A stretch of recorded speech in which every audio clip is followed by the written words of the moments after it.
الحمد لله رب العالمين والعاقبة للمتقين والصلاة والسلام على رسوله الكريم أما بعد فأعوذ بالله من الشيطان الرجيم بسم الله الرحمن الرحيم وننزل من القرآن ما هو شفاء ورحمة للمؤمنين۔ قرآن میں اللہ تعالیٰ فرماتا ہے اور ہم قرآن میں وہ چیزیں نازل کرتے ہیں جس میں ایمان والوں کے لیے شفا اور رحمت ہے۔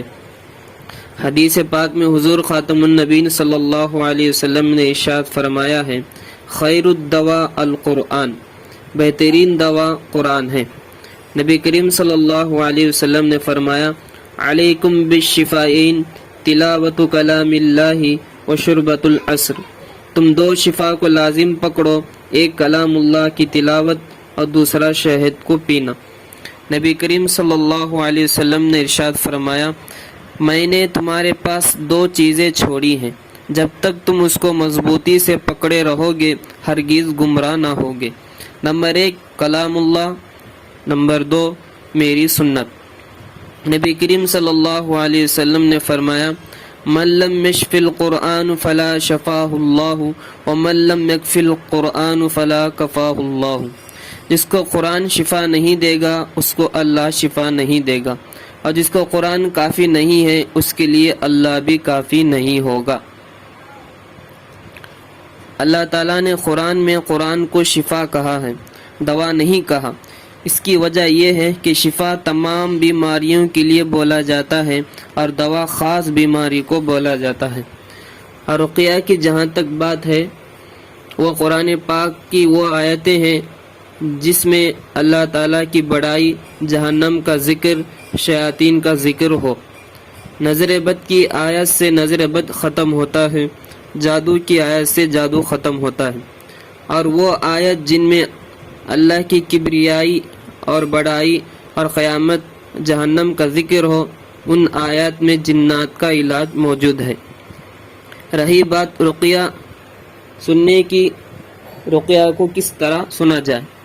سب سے پہلے سنت کے مطابق وضو کرے اور دونوں ہاتھوں کی مٹھی اور آنکھ کو بند کر لے اور اللہ تعالیٰ سے نیت کرے کہ اللہ تعالیٰ اس کے ذریعے سے میری ساری بیماریوں کو دور کرے گا۔ اور رہی بات یہاں تک رقیہ کو سننے کا طریقہ اور رقیہ کے سننے کے آداب،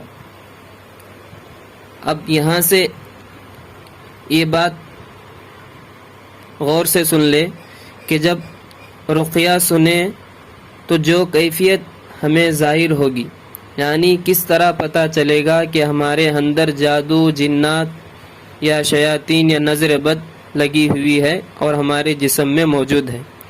جب ہم اس طرح ان آداب کے ساتھ رقیہ کو سنیں گے تو سنتے وقت گھبراہٹ یا الجھن، بے قراری، سینے میں درد یا ہارٹ فاسٹ ہونا، سر میں درد ہونا، غصہ زیادہ ہونا، سست ہونا یا باڈی پین کرے، کمر میں بہت زیادہ درد ہو تو اس کا مطلب آپ کو کچھ پرابلم ہے۔ اگر پیٹ میں بہت زیادہ درد ہو اور باڈی پین کرے تو اس کا مطلب آپ کے اوپر جادو ہے۔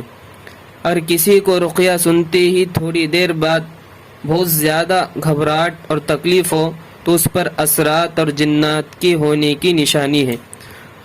اگر کسی انسان کو، کسی ایمان والے کو یا کسی بھی انسان کو، اور اگر رقیہ سننے کے بعد بھی کسی کو کچھ محسوس نہ ہو، کسی کو کچھ ڈر یا گھبراہٹ، اسی طرح کے کوئی کام یا کوئی فعل اس طرح صادر نہ ہو تو اس پر کوئی جنات، جادو یا اثرات موجود نہیں ہے۔